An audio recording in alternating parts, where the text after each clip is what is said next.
Levitan, and of course, our distinguished guest speaker, Hillel Smith.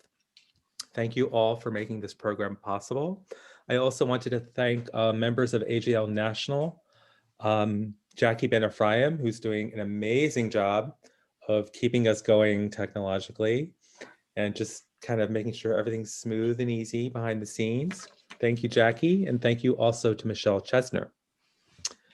So I'm going to read Hillel Smith's Hillel's bio. It was in the poster, but I'm going to read it again. Hillel is an amazing artist and designer, focusing on reimagining the potential of Judaica, utilizing contemporary media to create new manifestations of traditional forms.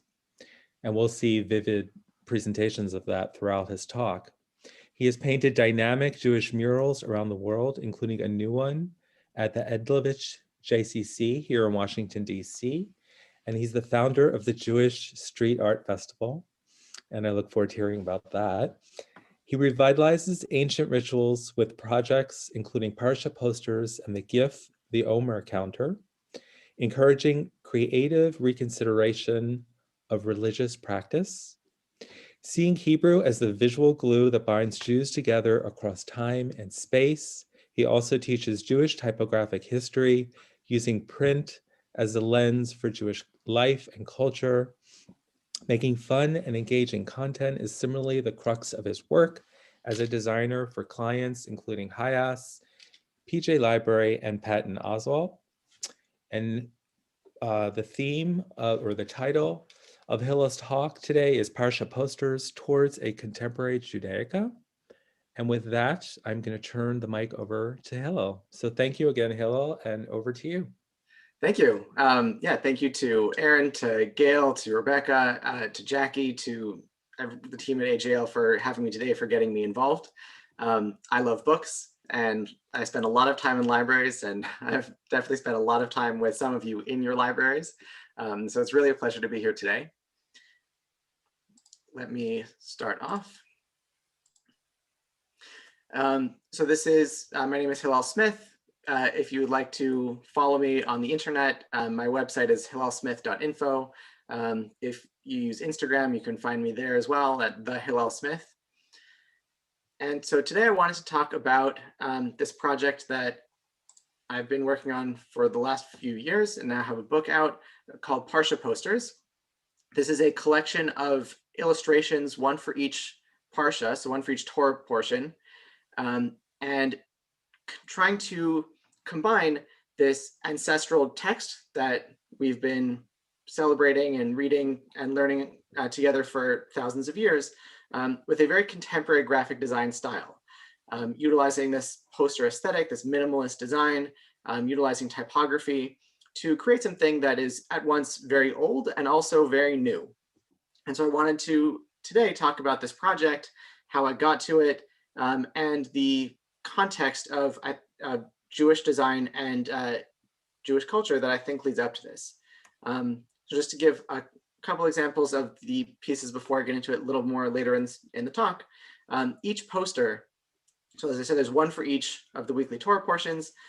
Each one uses this very minimalist design aesthetic, usually a limited color palette, trying to tell the story of that week's Torah portion, and focusing on a small set of design elements, and trying not to be realistic or lushly illustrative, but trying to focus very distinctly on individual iconographic elements. One of the things that I like to use in my work is typography. So you'll notice as well that each poster has the name of the Torah portion written in Hebrew integrated into the design. So on the right, you'll see the poster for Parshat Noach, so Noah, the story of the flood.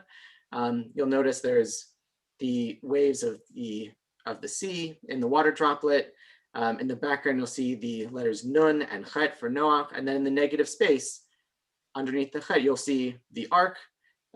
As the water droplet overlaps the Nun, you'll see Mount Ararat. So trying to incorporate all of the elements into this poster. On the left is the poster for Shmot. Here we see the burning bush with the word Shmot written into the branches of the bush. because I enjoy looking through lots of old books, a thing I noticed is that in many older printed Bibles, especially from the 16th and 17th centuries, the Parsha Shmot is not called Shmot, it's called Ve'ela Shmot. And so in a nod to that history, the word Ve'ela is written into the flames as well to bring this poster back and to connect more fully to this history of illustrated biblical imagery. So a bit about my background. I am an artist, designer. I paint murals around. This is a mural on the back of a bakery in Los Angeles. So the mural says Hamotzi Lechem Min Haaretz, so the blessing on bread. So that was a very appropriate thing to be painting on the back of a bakery.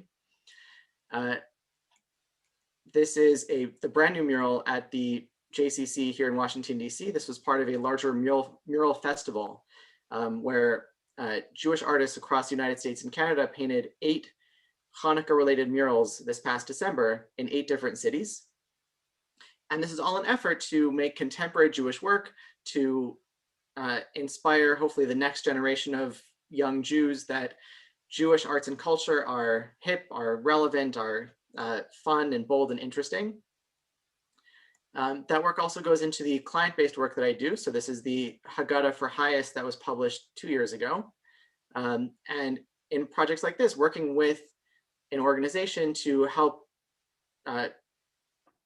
bring their message into contemporary conversation. So here's Highest is an organization focused on refugee advocacy. And here melding this imagery of the Passover story with the refugee experience to create very palpable and emotive imagery to bring the reader into these lived experiences. Also working with organizations like PJ Library, which is an organization that sends books to 200,000 Jewish kids across North America. This is a luggage tag that has some of the text of the Traveler's Prayer. And so in projects like this of trying to create essentially brand new forms of Judaica, integrating the Chamsa, this Traveler's Prayer, all of these other bits and pieces of Jewish life and culture, and put them in a new format that helps young people connect to them in a different way. And that goes for self-directed projects as well. So coming up is Purim. And for the last number of years, I've been doing this series of Mishloach note boxes. So thinking as a graphic designer, how can I bring my package design skills to this holiday? And trying to create unique packaging for my Mishloach note each year in celebration of the holiday. So here's a horse referencing the bit in the Purim story where Mordechai is paraded around on the king's horse. And you'll notice the legs are lollipops. So the whole thing is just deconstructed packaging, pull it apart and take out the food. This one also from a couple years ago, you'll see the box says Happy Purim from Hillel Smith. There's Mordechai wearing the king's crown, Haman wearing a 3-cornered hat. But one thing we know about the Purim story is, as it says in the Megillah, v'nahafochu, everything was turned upside down. And when you turn it upside down, the entire box is rotationally symmetrical, so that Mordechai becomes Haman in the vein of the imperative to drink so much that you don't know the difference between Mordechai and Haman. So to add a bit about the story into the design itself, to create work that doesn't just reference the ritual of giving the food, but also connecting deeply into the themes and content of these stories. And then working with durational projects. So this is the Jiv the Omer project, where the counting of the Omer between Passover and Shavuot is normally a verbal ritual where we announce today is the first day of the Omer, today is the second day of the Omer. And I decided to turn this into a creative exercise, or what if I created a distinct number for each day? And so every day of the Omer, a number of years ago, I drew an animated number for that day of the Omer, sometimes just in Arabic numerals, sometimes in Hebrew, sometimes in a combination of both, where one turns into the other, where maybe it's both simultaneously. And so to create a project that added a visual creative element to a holiday that didn't necessarily have one. I apologize, the video might be getting a little bit choppy. I know this is a bit hard to handle, Some of the ones I'm especially proud of here are the 37 at the bottom, where it is both Lamed Zayin and 37 simultaneously. And others that just exist, moving one to the other, and adding a bit of whimsy to this holiday. Growing up, this kinds of work that I was interested in. I grew up on comic books. I was introduced to Rene Magritte as in a art exhibition at the Arm & Hammer Museum in Los Angeles as a young kid. Seeing all of the street art around Los Angeles really gave me this appreciation for boldness, for bright colors, for different kinds of imagery, collapsing in and on itself, visual paradox, definitely a healthy sense of humor and whimsy and surrealism, bringing this all into the work. Later on, introduced to artists like Ed Ruscha, who worked with type and text in his paintings. Contemporary graphic designers like Marion Banshees, who make very detailed and very complicated, complex work exclusively about text, and working in this editorial design space where we wouldn't necessarily, or I think the art community doesn't always associate them as true artists as much as they are designers and commercial artists. But I think the work is just so incredibly stunning that I find that that distinction between the fine art and commercial art really breaks down here. And that eventually brought me to poster design, specifically minimalist poster design. This is an artist named Ali Moss, who does a lot of posters for movie revivals. And what I think is so brilliant about these pieces is they manage to capture the entire story of the movie or a seminal moment of a story into a single graphic image, working with different kinds of combined imagery. So you see Rocky, he's running up the stairs. You'll see his famous movement, his arms held high in his shadow as he runs up the stairs. The silhouette of Sherlock Holmes carved out of the smoke of his pipe. And what I find so fascinating about these pieces is the way that they manage to convey a mood, convey a feeling, and capture so much of the story in just this single image with a limited color palette. This is also a style that's used by a number of concert poster artists. This is an artist named Jason Munn.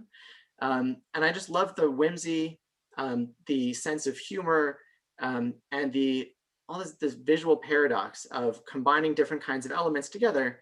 The paint can that's turning into a person, the waterfall of music, to tell something about these artists, about the nature of creativity, and to bring the viewer into the work, and to have to do this double take almost of recognizing that the thing that they thought they saw at first is not the thing that's actually in the poster. And then possibly later to recognize that both of these things are happening simultaneously. This shows up as well in propaganda posters. These are Cuban posters from the 1960s. I find that there was this group of artists in the Cuban design community in the 1960s that just did very brilliant work, managing to capture all of these different pieces and combine the imagery into this unified whole.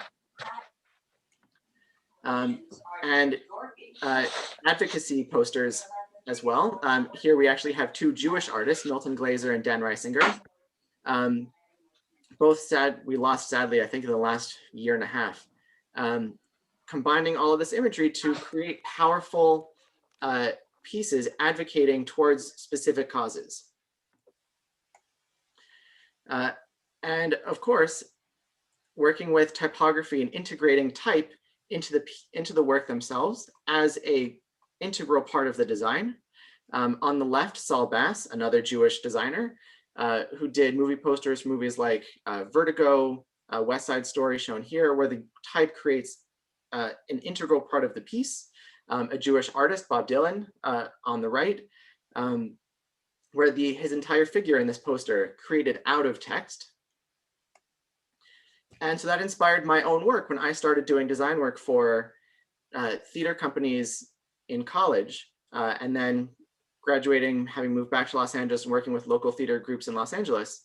of how do I use that same kind of iconography and that same sense of humor, that same sense aspect of juxtaposition, working with typography and play to create pieces like these for Tom Stoppard's Rosencrantz and Guildenstern Are Dead, of harkening back both to Shakespeare, but then showing that this is a play on Shakespeare. Pieces, this is a poster for a production of Clue at a local playhouse in Los Angeles. And again, this sense of play and whimsy, which is even more pronounced when I get to work with comedians. So Patton Oswalt is a nationally touring comedian. You may have seen him in some movies. And to create a sense of fun that, and they warrant a second look as you start to peel back layers and discover what is in this poster. That this is in fact a bulldog in a suit, that this is a unicorn on a skateboard with safety equipment, riding a rainbow. And so these layers and layers of just fun detail that create a mood and hopefully inspire people to want to go to the show. And then at some point, I started integrating that kind of aesthetic to Jewish work, both in spray paint. So the piece on the left is a Theodore Herzl quote, "If you will, there is no dream." And then on the right, working digitally, working with different texts from liturgy, from biblical texts, to try to think about how I can create modern contemporary work out of ancient text. And when I thought about, is this a thing that is doable, right? Is it appropriate for me to be making contemporary work in this modern graphic design style, working with biblical text, with liturgical text?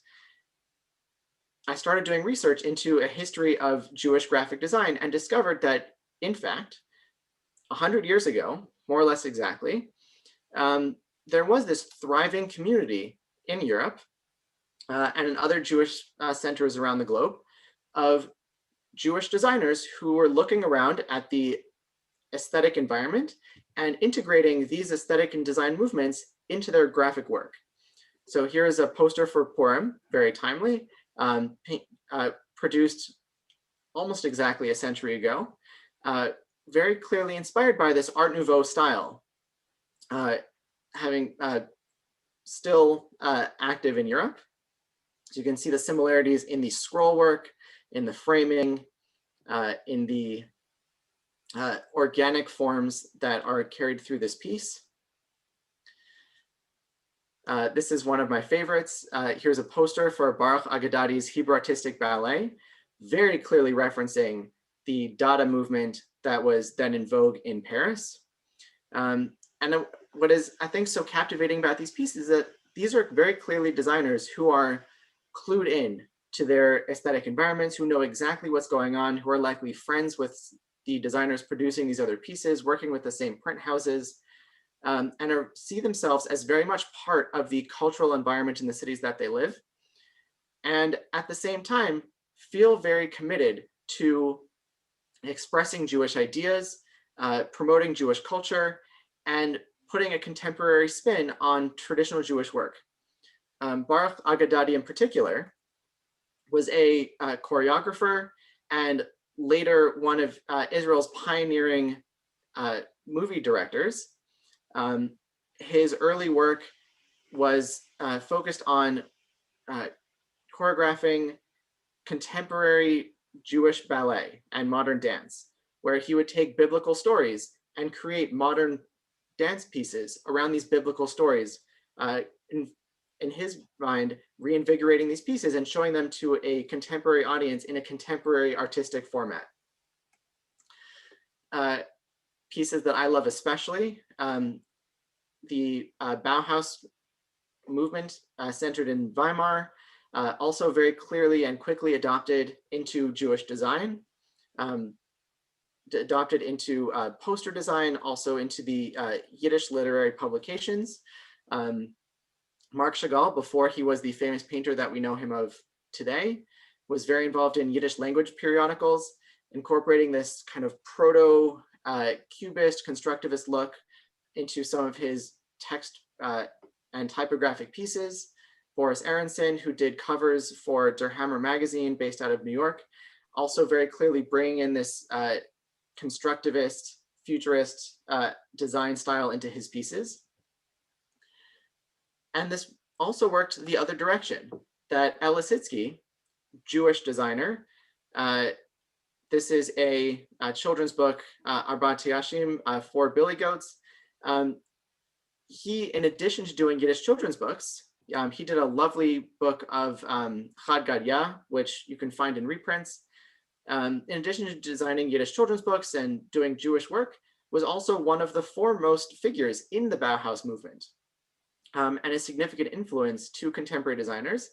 Jan Schickold, a German designer, largely based in Munich before the Nazis took him out of his position, I think very clearly inspired by this artistic movement that Jewish artists like Elisitsky helped create. And this idea of beautifying books goes back in, and printed material goes back in the Jewish tradition centuries.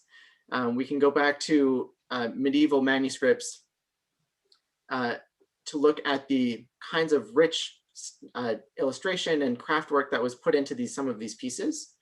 And what I think is especially apparent is the way that all of these pieces are very clearly of their time and place, that we can look at these books and easily pick out where they're from based on the design style and the other kinds of aesthetic inclusions into the design work. The Darmstadt Haggadah, we can look closely and see all this medieval Gothic architecture that's put into the piece, being able to place it particularly in time and place. The Renaissance styling in this Italian manuscript, this is the Book of Joshua. So putting it into liturgical use, biblical manuscripts. And going back, it's very clear the extent to which Jews look to their surroundings to find aesthetic inspiration.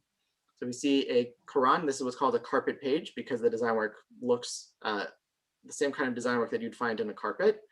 That style and format put into Jewish books as similar kinds of carpet pages, as section headers, and just space fillers to put in this kind of beautiful dedication into the pieces to show really their appreciation for this text and for the culture.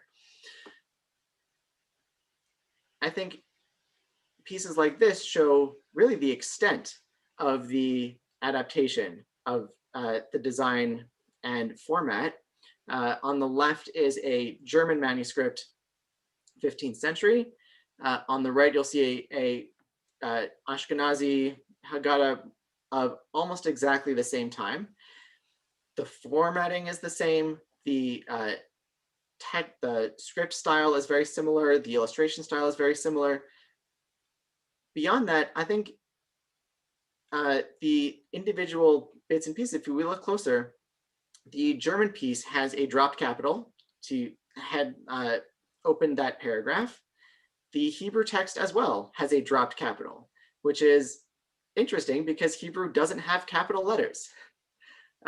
Here you have a Jewish artist who is looking outside of his own culture to see what's beautiful, how these things should be set up, and bringing in all kinds of things that don't necessarily even meld with the constraints of his own language.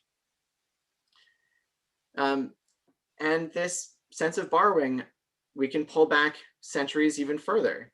Looking at, this is a mosaic floor at the Tzipori Synagogue in the Galilee, very clearly inspired by contemporary Byzantine and late Roman mosaic work, down to the style of the renderings of the figures, the kind of double rope scroll motif that we see around. Going even further back to the Jeriropo Synagogue, which is one of the oldest synagogues extant that we found.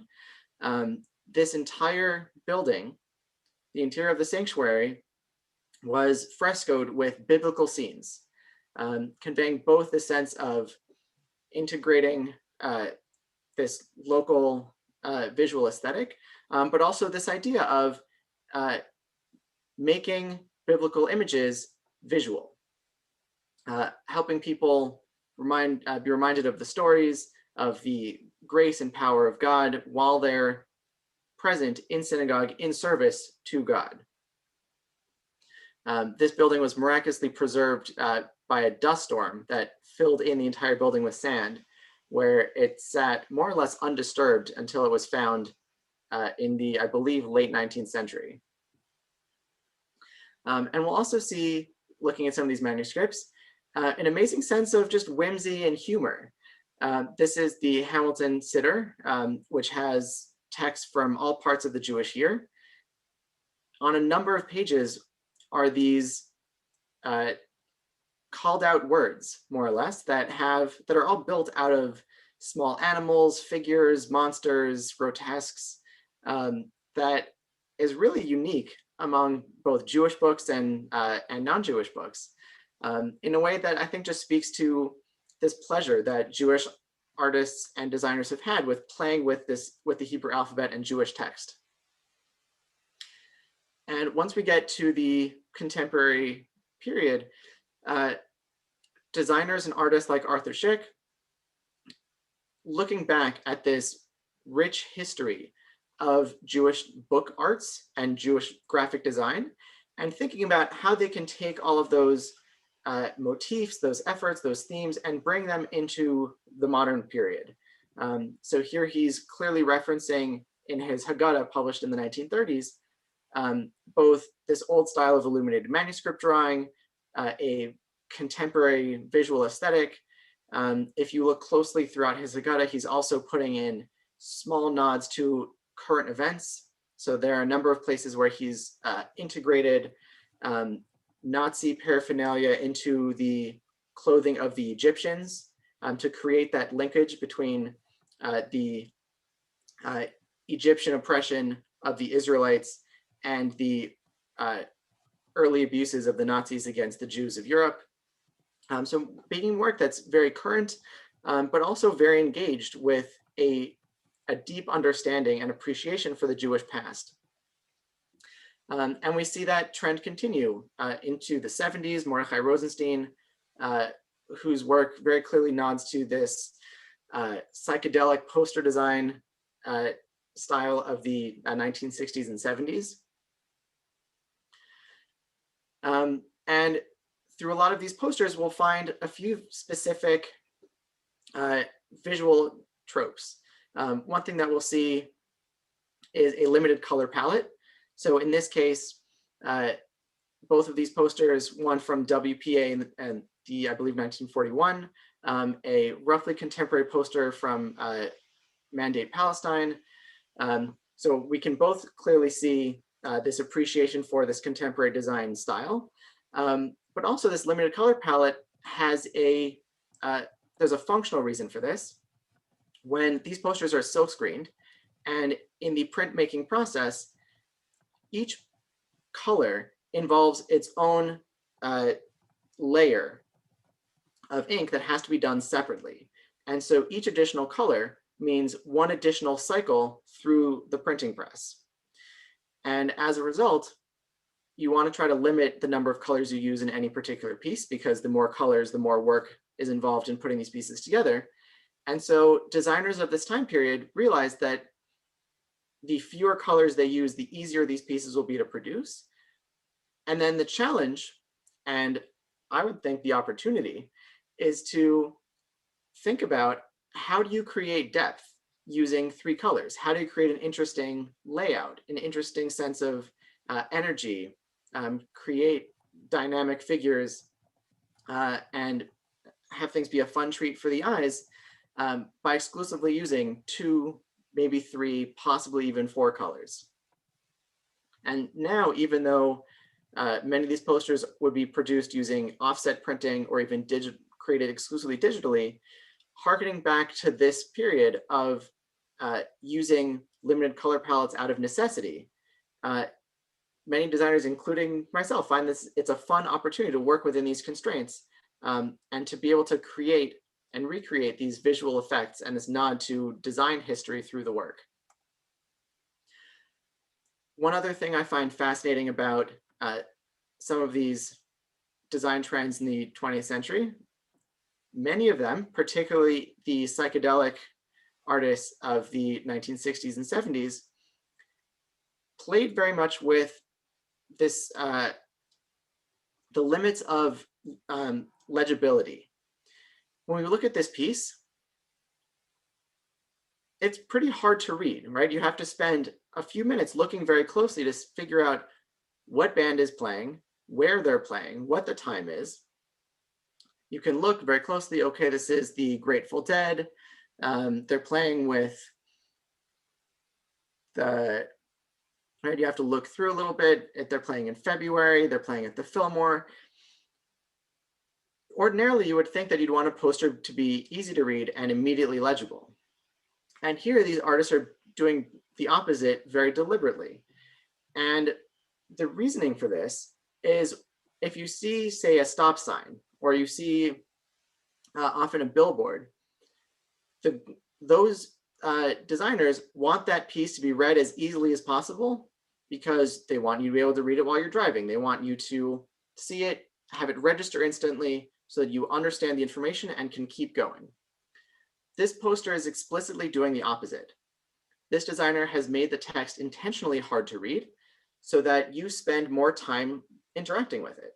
Where if you are spending now maybe a solid minute, 2 minutes trying to decode the text in this piece, that's 2 minutes longer than you would have spent with the piece if it were more legible. And it's a very clever way of increasing engagement with the work. And so I find that in the work that I'm doing, I try very hard to play with what that limit of legibility is, because I want people to engage with the work longer, to have that sense of play, that sense of discovery, hopefully even a sense of satisfaction once they've managed to decode the piece. And so that all brings me back to the Parsha poster series. It was all of these various kinds of inspiration that led to this project, and that I've tried to incorporate into various parts of this piece. In some of these pieces, the goal is to try to present the entire story of that week's Torah portion into the piece. So on the right is Parshat Breshit, so the creation of the world. This poster, again, has the word Breshit, as the Noach and Shemot ones at the beginning of the presentation had. So the letters that spell out Breshit are around the outside of this poster. The poster includes many of the days of creation, starting from the creation of light and darkness, sun and moon, man and woman. And if you look very closely, so you have the two faces facing away from each other as man and woman. There's a story about them being created as one and then being split. And then if you look as if those two were eyes looking down from the same head, up between the bet and the aleph, there's a forked tongue, trying to integrate the serpent into the poster as well. The poster on the left is for Vayeshev. So this is the story of Joseph, trying to tell the story of Joseph from start to finish in a single graphic image. We have his coat. The yellow stripes spell out the word Vayeshev. And if you look closely, the Parsha of Vayeshev starts out with Joseph. He gets the coat from his father. And by the end of this Torah portion, he finds himself thrown in prison in Egypt. And so trying to bookend the story, held back and being imprisoned by ultimately the result of this coat and all of the different events that it set in motion. Joseph is then in prison in this poster as well. So trying to present this whole story from start to finish in a single graphic image. Alternatively, sometimes the poster can present an image that isn't necessarily in the story. So in the story of in Toldot, it begins with the birth of Jacob and Esau, and we first meet Jacob as he is being born, grabbing onto the heel of his brother. in my reading of this story, the entire relationship of Jacob and Esau is about one trying to get the upper hand. And so in creation of this poster, I took a moment just before the Torah introduces us to them, of Jacob reaching out to grab the heel of his brother, which both speaks to that particular moment, but also in my reading of their interactions throughout their lives, consistently, his actions are about trying to pull down his brother, as we find later, about when he gets the birthright and throughout their later interactions. Again, you see the word toldot written into his arm. Esau's foot is red after his name, where he's referred to as someone who is red. On the left is Parshat Vayigash. This has the conclusion of the Joseph story. This is the moment where Joseph reveals himself to his brothers. And in the text, it mentions that he sends everyone else and he was crying. And in the reading of the text, Joseph has spent the last parsha and a half in disguise. And so in this poster, in the typography itself, those are hieroglyphics, but if you look closely, it spells out the letters to Vayigash, Vav Yud Gimel Shin, because the letters themselves in this poster are in disguise as Egyptian, using the Eye of Horus, but adding the tear to signify this is Joseph crying from behind his disguise. One thing that I noticed as I started going through the biblical text, that these posters were created in real time, that I started at the beginning of the year and was designing these one each week. This was somewhat inspired by the Omer project, where I was designing something one a day and realized fairly quickly that one a day was a very, very difficult timeline. But one a week would be a much easier time frame for me to complete work in. And so every week I would sit down with a Chumash and read the Parsha, try to pick out different pieces of imagery that I thought could speak to a potential poster. And in many cases, found some of the text difficult and very challenging. So here for Vayishlach, this is Shimon and Levi sneaking out of the city of Shechem after they've massacred all the inhabitants. On the left is the Sota water from Parshat Naso. So this is the bitter waters that the woman accused of adultery would be forced to drink. And in both of these texts, Vayishlach is oftentimes a Torah portion that small children are taught in grade school, but the story of Dinah is left out of that story. The story of the Sota, again, also a very difficult and challenging piece. And what was very important to me as I was putting together this project is to not gloss over these pieces, that we might want an illustrated biblical piece to be uplifting, to be inspiring, but not all biblical stories are uplifting and inspiring. And it felt very important to me to make sure that this included even the challenging parts, and to force myself to be challenged by these pieces as well. Especially with pieces like Dinah, to recognize that these are just as much part of our heritage. And just after this story, I think in Vayishlach, when I began this chapter, it seemed that the obvious part of the story to illustrate was Jacob wrestling with the angel. And this is a piece, a motif that we've seen throughout the centuries of both Jewish and in Christian art. It seemed this was going to be my time to do that illustration. But as I read the story, not only did it seem important to highlight this part of the Dinah story, but it also seemed to me that the wrestling piece wasn't even from a story perspective, the centerpiece and the focal point of the story, it seems in the biblical text to be almost an afterthought that Jacob is wrestling with this angel as he's finished moving all of the small bits and pieces out of their old camp. It's really the story of Dinah that sets that entire episode in motion. That's why they were even fleeing from their encampment in the first place. And so it felt especially important to make sure that I was telling, as part of this project, really the biggest beats of the biblical text, to be able to tell them what I thought would be a more complete and contiguous retelling of the Torah through this project.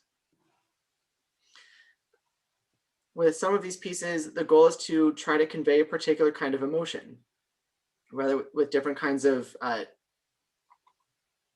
aesthetic choices and styles of motif. So that on the right, we have Parshat Bahar, which speaks about the Shemitah year.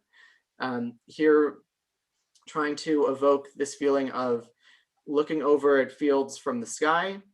Obviously, this is not the kind of view that people in biblical era would have ever experienced, but one that I get to experience a lot, at least in non-pandemic times when I fly around the country doing mural projects and workshops.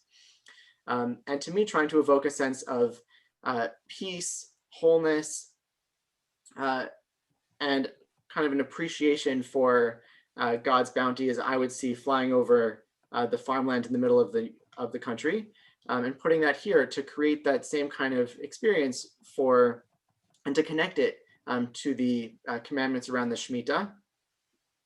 On the left for Parshat Pinchas, speaking of the daughters of Slofchad, using exclusively curved lines to show the unity between these 5 daughters who have come together to advocate for their own inheritance and advocate as a unit, and to convey that sense of unity through the style of illustration and the way this piece is constructed.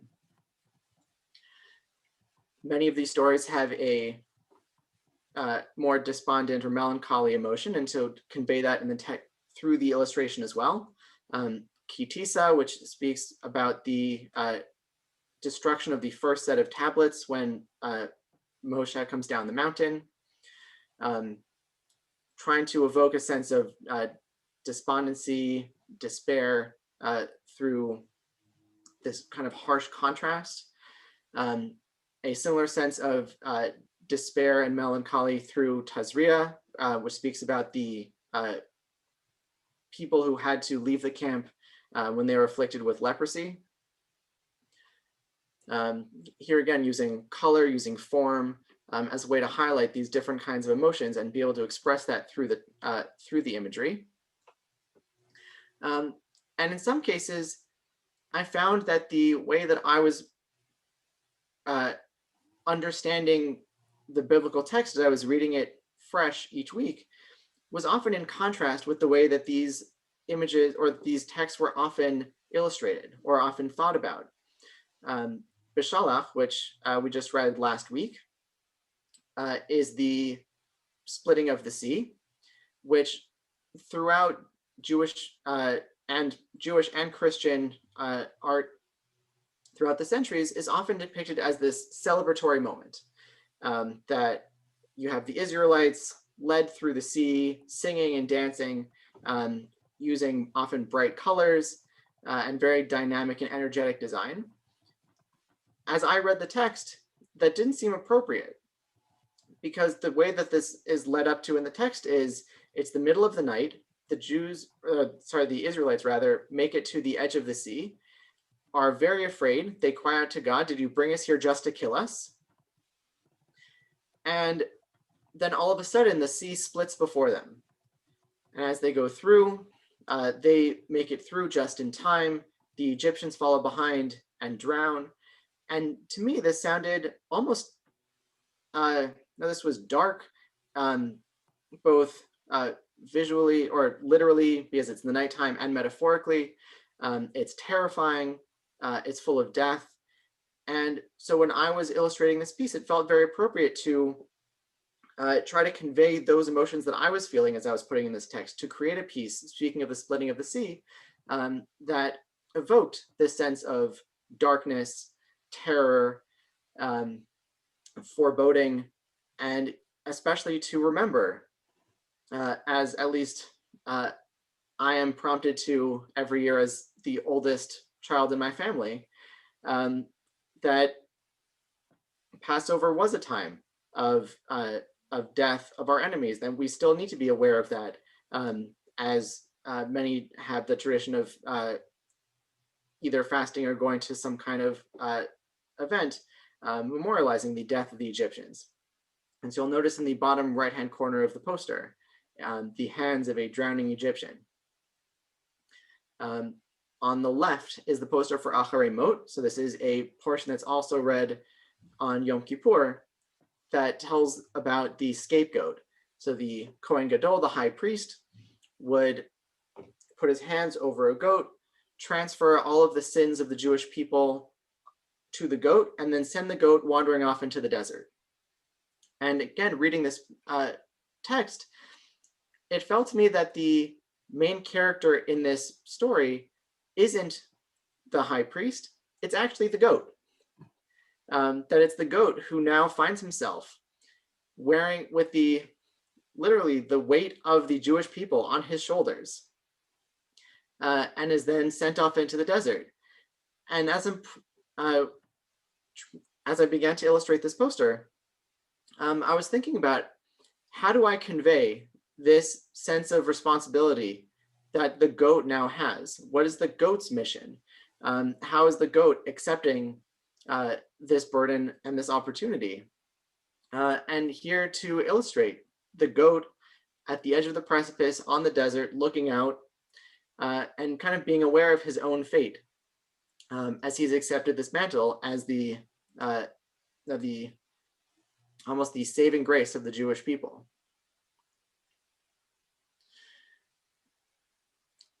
In many cases, trying to play with the literal imagery that the biblical stories themselves include. Bechukotai, which we'll get to in a short while, is full of blessings and curses, that if the Israelites and the Jews follow God's commandments, the rain will come in its time, all these other blessings will come, and if they don't, the text says, quote, "the skies will be like iron."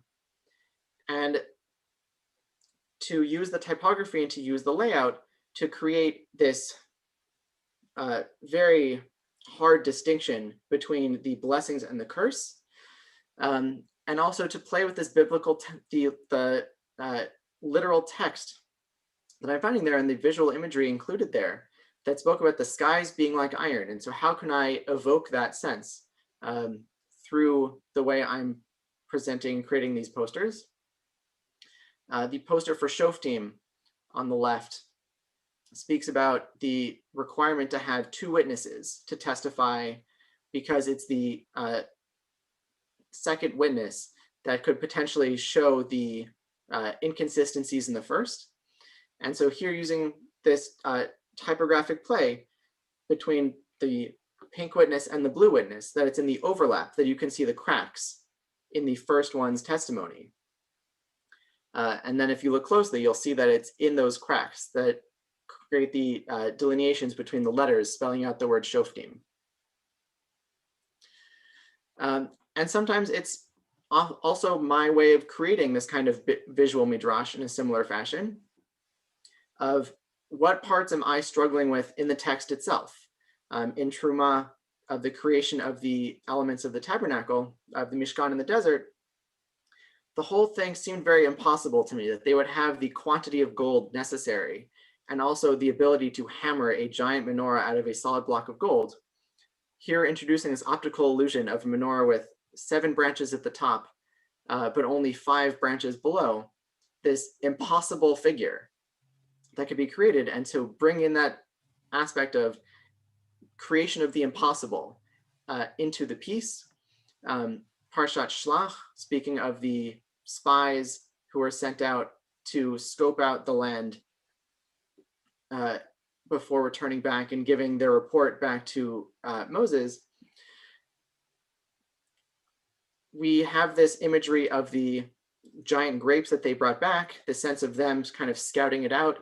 But what's difficult in the text is the text doesn't explicitly say what it is that they did that was wrong, right? There are midrashic commentaries and centuries of rabbinic interpretation that try to explain what it was exactly that they did that was wrong, but the text itself doesn't.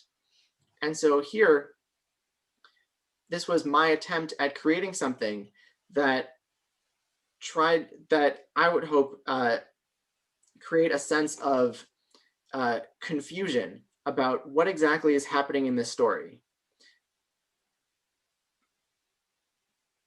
And then finally, the missive is to create a body of work that would inspire others to take on a similar kind of project, that just as at the end, Moses hands over the proverbial or metaphorical staff of leadership to Joshua, that in the creation of this work, using at least a contemporary design style that is inspiring and interesting to me to create this work, that hopefully others would take whatever influences and styles that and media that are inspiring or meaningful to them to create their own interpretations of biblical text, of ritual objects, of any of that, and to carry on this chain into the future.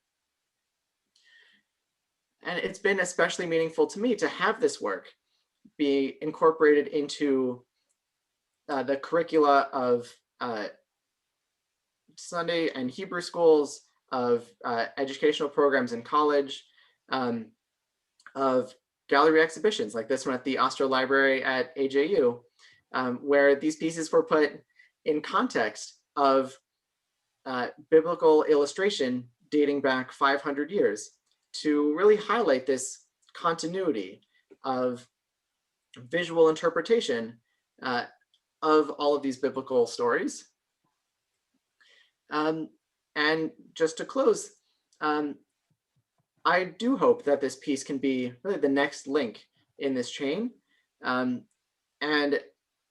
as I would think about all of these projects that I'm continually engaged in, of how do I make work that is both personally meaningful, but also hopefully captivating and inspiring to others who are curious about how to incorporate all of these different parts of their own identities, of being a person in the modern world, and a Jew deeply connected to this ancestral and religious past. This text is all of our heritage, and we have the opportunity to continually engage with it. There's a directive at the end of Deuteronomy where Jews are all tasked to write the Torah for yourself. And so this was my endeavor to obey that commandment, to write the Torah for myself, to read it thoroughly, struggle with it, think about it, and then present it back in a format that speaks to me, my interest, and my interpretation. And I encourage the students that I work with and anyone who interacts with the work to do the same, to think about how they can take the pieces that are interesting, to consider my interpretation, to contrast my interpretation with theirs and see if they have a completely different understanding of who these people were and what these stories represent, and create a conversation that can hopefully take us now and into the future. And so with that, if anyone has any questions, I would love to speak more. Thank you so much, Hillel, for that amazing talk. I loved hearing your midrashic readings and then the way you translated that into dazzling visual imagery. And some of the things that came up in the chat from Jackie and from Hillel were, it seems like in your book, It's mostly the visual images, and maybe there's some, looks like there's some translated text, whereas it doesn't include your midrashic analysis. Yes. And I'm wondering how you went about making that decision not to include your midrashic perspectives in the actual book. Can you talk a bit about that? Sure. So that was a very intentional decision. When I was laying out the book, and also when the posters are also exhibited, or at least happened in the past, when exhibits were a thing that people could go to, um, presented exclusively with excerpts of the biblical text. So you'll see in this spread next to the poster, there are just a few verses that are the verses that the poster is referencing.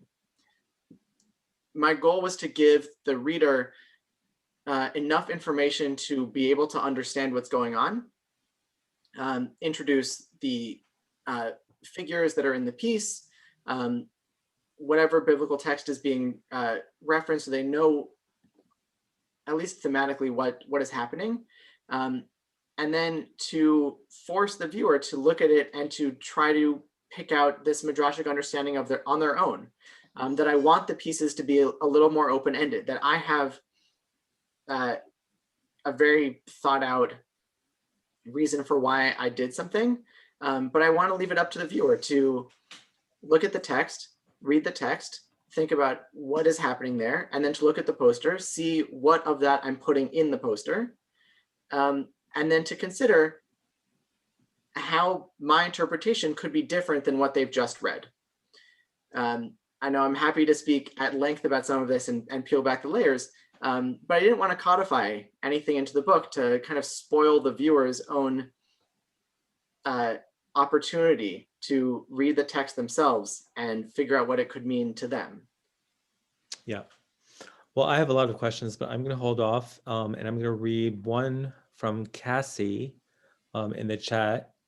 And Cassie writes, Cassie Sachar, I have a vague memory of reading about Ben Shahn being asked about whether using Hebrew letters in posters for a general audience had any significance for readers who may not understand the words.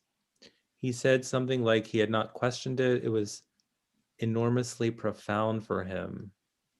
Does this feature as a question in your work, i.e., how does Hebrew lettering work as a graphic element?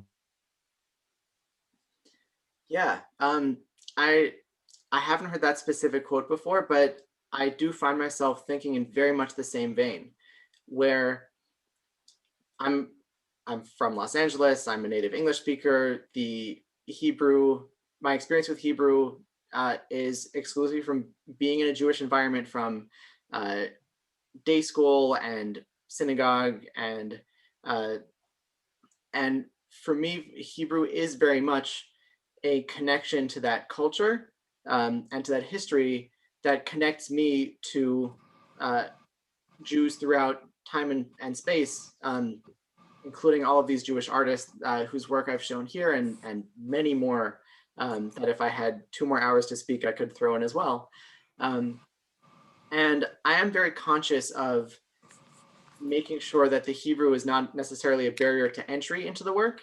That in these posters, you'll see that opposite the poster, so that the Hebrew may be written into the poster itself, but it also has the name of the poster in Hebrew on the facing page, so you can map it out and try to find those particular letters in the piece.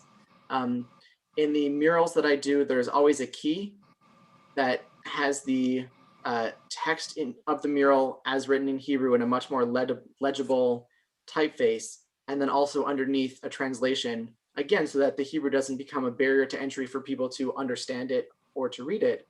But I do find that making work in Hebrew does make the work emphatically connected to this long history of Jewish art and design, and to allow the work to be seen as Jewish in any context, and to also be Jewish in a way that cuts across any kind of uh, boundary that I find working working with Hebrew allows the work to be Jewish in a way that, say, doing portraiture doesn't, because portraiture can be is very specific. Who is being depicted here? Are they Ashkenazi? Are they Sephardi? What are they wearing? What time period is this? And I find that working with Hebrew allows the work to be more general and also more timeless, in a way that allows the work to be accessible to anyone, regardless of denomination or ethnic background, or familiarity with different kinds of ritual or any of that. And so that it factors into my work to a very significant extent, because I find also just an endless source of inspiration there of how far can I take this alphabet, in ways that can be both exciting and refreshing as I go through this. While each poster has the name of the parsha in Hebrew integrated into the illustration, the style of each one is emphatically different. That sometimes it's organic, it's fluid, it's made out of rectangles, it's written into into other shapes, and none of the text, none of it is. I didn't use any fonts. Everything is hand lettered, because I wanted each one to be distinct and unique, in a way to show that there are 54 posters in this series and 54 different ways of drawing Hebrew alone in this series. Every mural that I do also has Hebrew in a slightly different style, as a way of showing this. I hope infinite possibility of what the alphabet can take, and what it can represent about us and our tradition.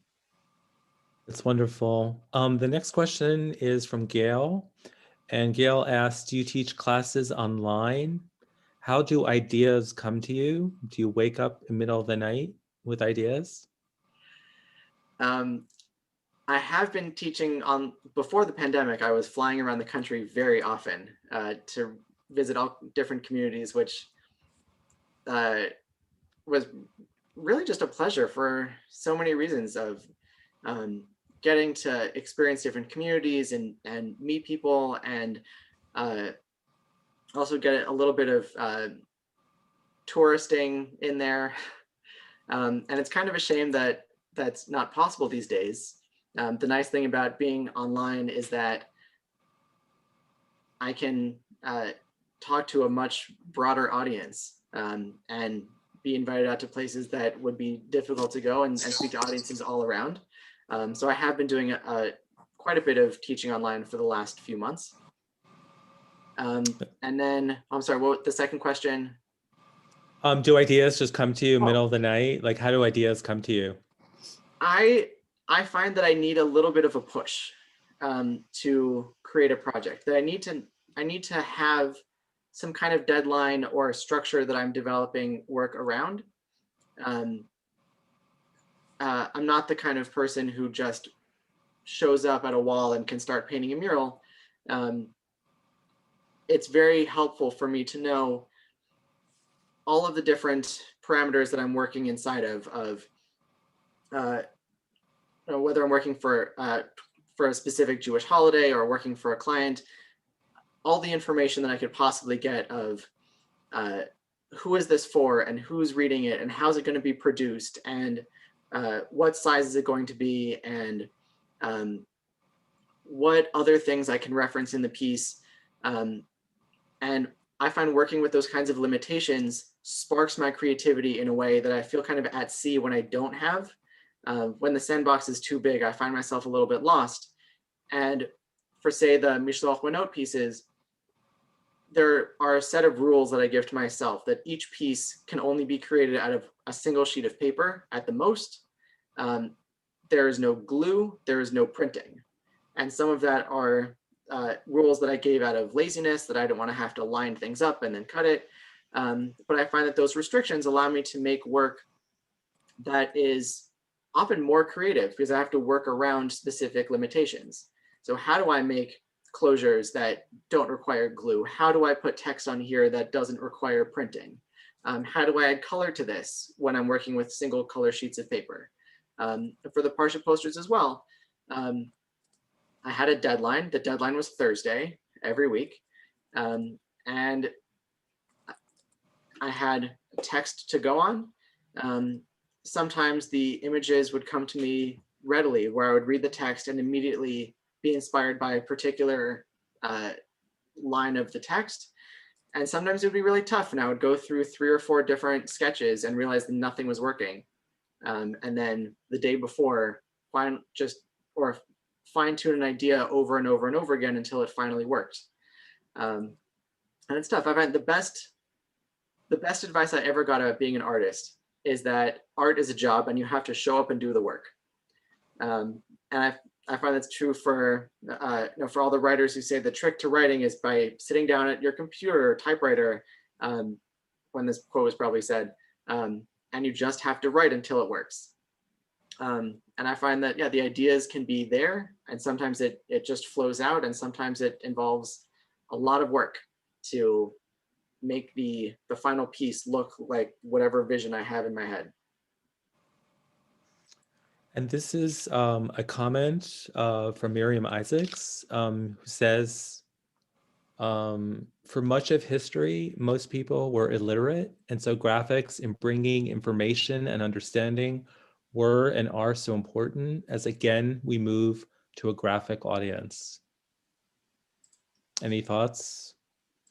Yeah, I think that's true. I think I think there was a slightly higher than average level of literacy within the Jewish community, and especially since a lot of these, especially within illuminated manuscripts that were created and used by Jews, those were by people who were literate. And so at least in that context, Jewish illuminated manuscripts, or the illustrations in Jewish manuscripts, functioned in a different way than, say, altarpieces in churches, which were trying to get the illiterate masses to read this.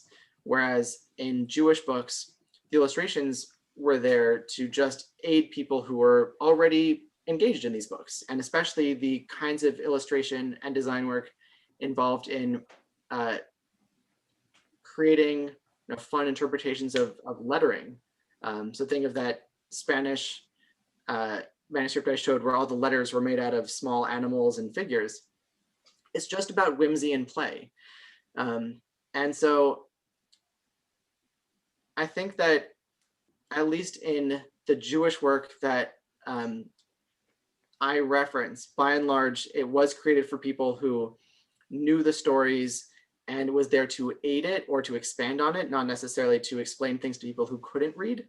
But it is true that humans were very visual creatures, and we have imaginations. We experience the world through our eyes, and the ability to create work to expand on that, I think, only can add to our experience and understanding of whether it be stories, texts, prayers, any of that.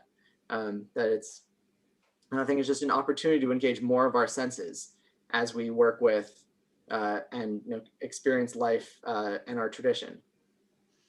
I love that positive spin. I think a lot of librarians and writers and academics bemoan the kind of state of the written word and the sort of state of reading, the conditions of reading.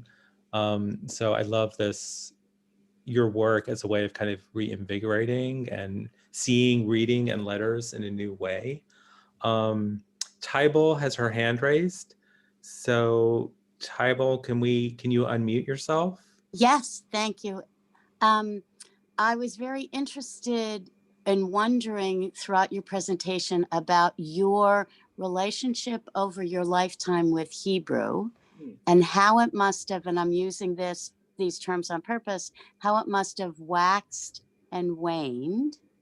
And even before Gail asked her question about middle of the night, I wondered whether when you were more immersed in projects that the Hebrew iconography really mattered, whether you dreamed more in Hebrew, whether someone would say something to you and you would start to respond in Hebrew. Just a few examples. I just thought that clearly to be able to do this, you're so immersed in Hebrew, but I wonder how that's changed over your lifetime and depending on what project you're working on. Sure. It's funny, even last October 2019, I spent a month in Israel on the first incarnation of this Jewish Street Art Festival. We had 10 artists flying in from around the world painting. We painted 18 murals in 3 weeks around Jerusalem. Really fun project.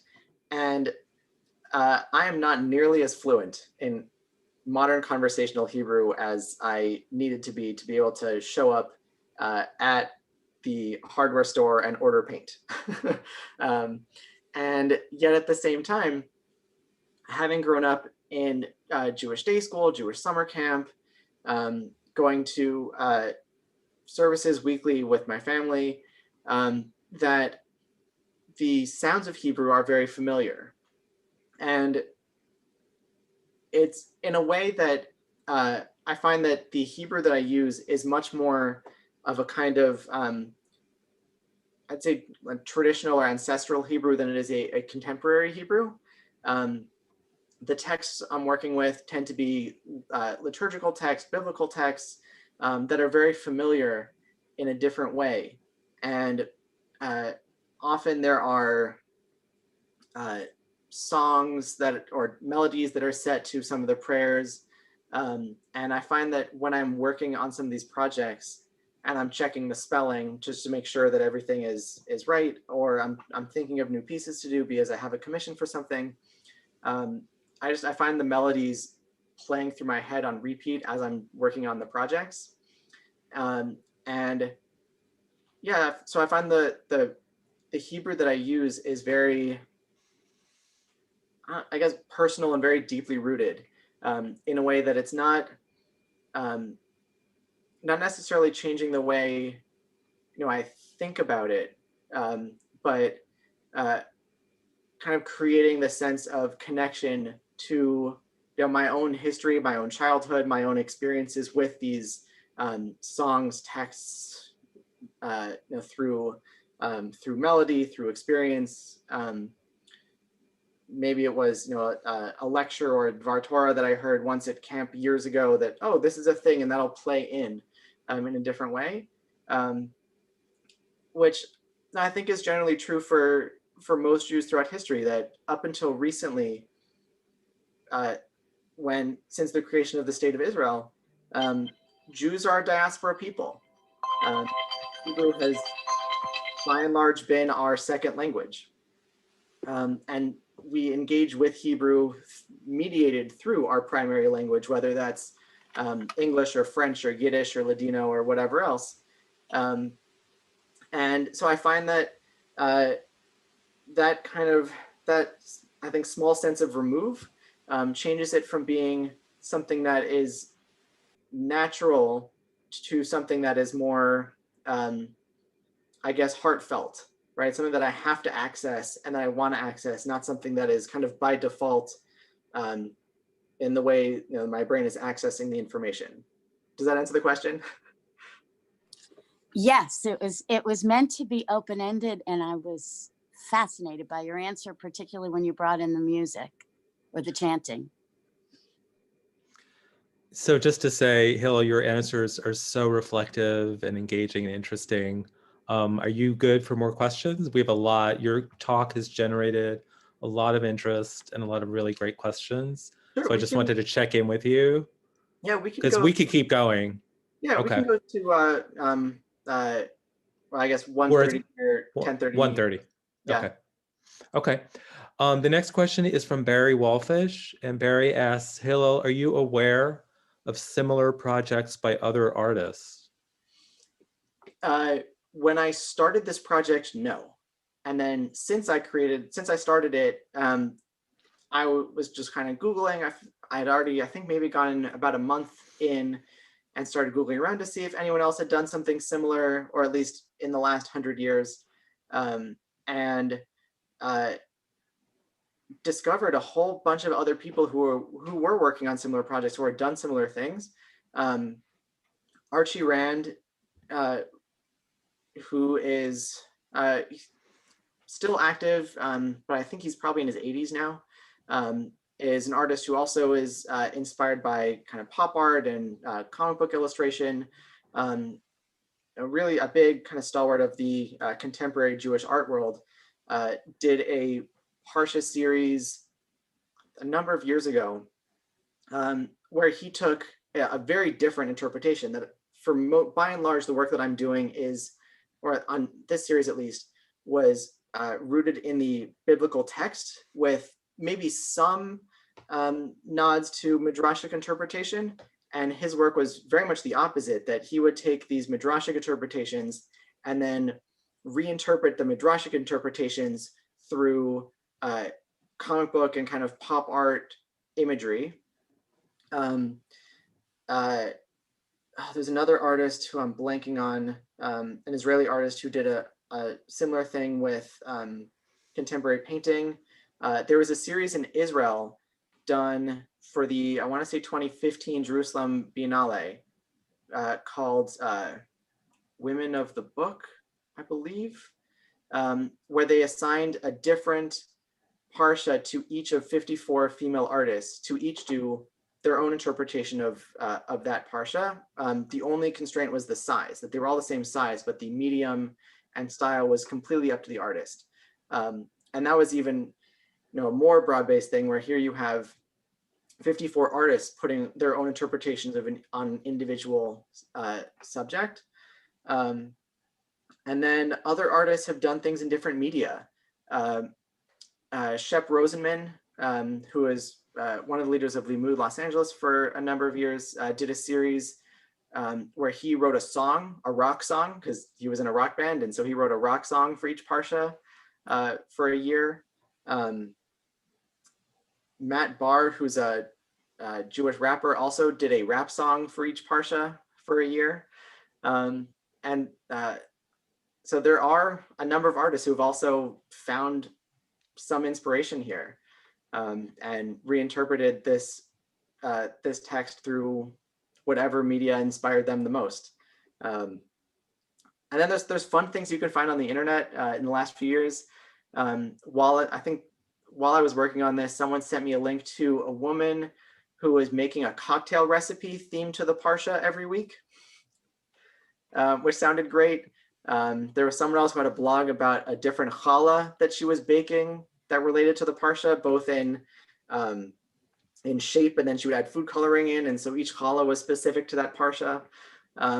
So yeah, there's all kinds of stuff out there, from high art to what we call low art, to craft, to other kinds of just fun things that you could DIY and do yourself in your own house.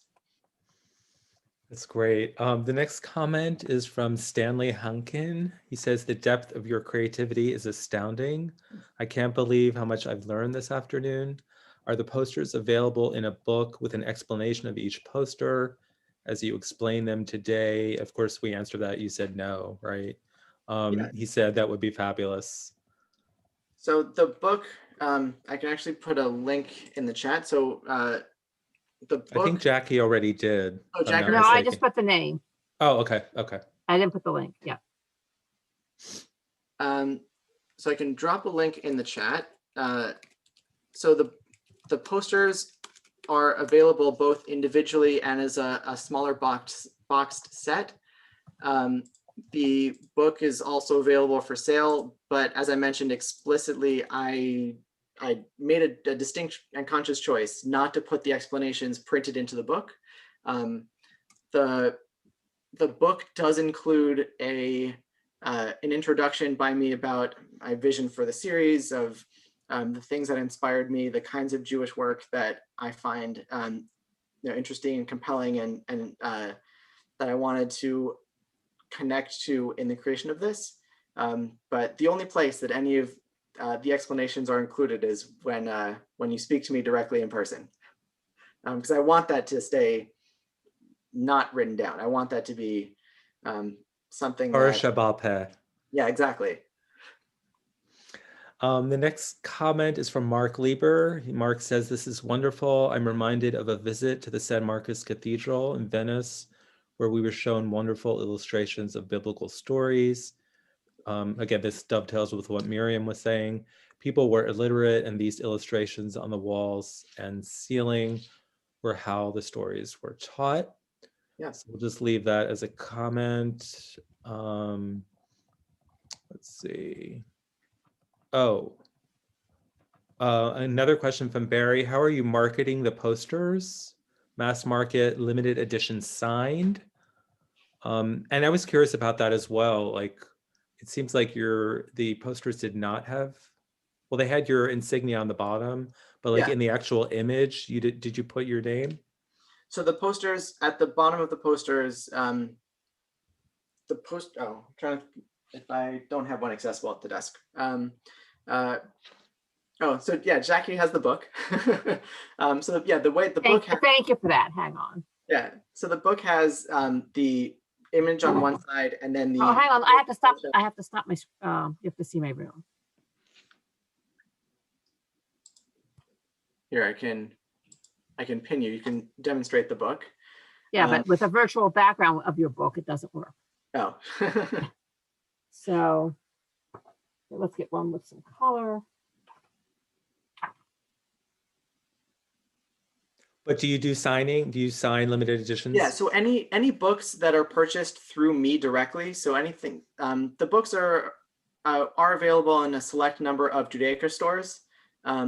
They're also available through the link that I just shared. If you buy them through me directly, I sign every book that I ship out myself. The posters as well. The posters have just the image large, and then on the bottom of the poster, similar to how it appears on the link that I shared, the poster at the bottom will have my insignia, will have the name of the Torah portion in Hebrew and in English, and the date of original release. And then if there's a shipping notes when you purchase through the website, and I'm happy to sign if that is requested. Okay. From Tracy North, we are huge PJ Library fans, so thank you for the work you do with and for children.